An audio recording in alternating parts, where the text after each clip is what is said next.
C'est une visite d'État aux grands enjeux, presque une révisitation de relations diplomatiques entre la République démocratique du Congo et les États-Unis d'Amérique.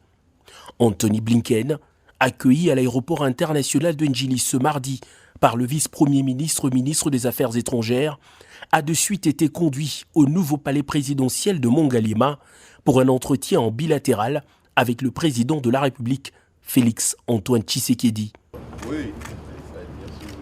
Le secrétaire d'État américain a, face au président congolais, affiché clairement la volonté de Washington de raffermir davantage la coopération avec Kinshasa dans le domaine de la défense et de la sécurité, de l'économie et des finances, de l'exploitation des ressources naturelles, de l'environnement et des mines. Le chef de l'État congolais et son hôte ont salué les efforts partagés pour la paix, les élections et l'amélioration du climat des investissements à RDC pendant leur discussion. Des précisions données par l'homme d'État américain au cours d'un point de presse animé conjointement en fin de journée avec le vice-premier ministre congolais Christophe Lutundula. Concernant l'épineuse question de l'agression rwandaise certifiée par les experts des Nations Unies dans un rapport, les États-Unis ne ferment pas l'œil, a répondu Blinken à une question lui posée. Nous suivons de près la situation, a rassuré le secrétaire d'État américain qui, selon ses propres mots, partage le désir de la fin des hostilités tout en soutenant la médiation initiée par l'Angola et le Kenya. Par rapport à l'Est de la RDC, évidemment, nous partageons ces préoccupations. C'est vrai, il y a des personnes à travers la région. Nous partageons les préoccupations. Nous voulons que cette violence qui sévit à l'Est du pays puisse prendre fin. Nous respectons la souveraineté de la RDC ainsi que son intégrité territoriale. Une position claire que Blinken promet de capitaliser dans ses discussions avec les autorités de Kigali après son séjour de Kinshasa. Respectueux de la souveraineté des États, les États-Unis, par son secrétaire d'État, rassurent de sa volonté de ne pas entretenir une relation unilatérale, mais de travailler aux côtés de la République démocratique du Congo pour renforcer sa démocratie.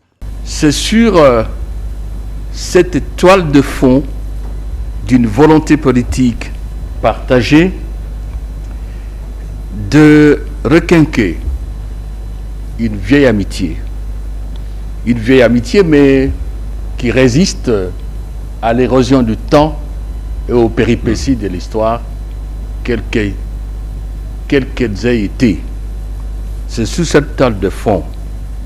Toile de fond aussi marquée par la détermination des États-Unis et de la RDC de consolider leur partenariat dans une période, vous vous en doutez, très turbulente. La problématique du climat a également occupé une bonne place dans ses échanges avec la presse. Non, la RDC ne vend pas son patrimoine et veille à la protection de l'écosystème pour le bien de l'homme, a répondu Christophe Lutundula à la question sur les conséquences directes de l'exploitation des blocs gaziers de la RDC, dont les appels d'offres ont été récemment lancés.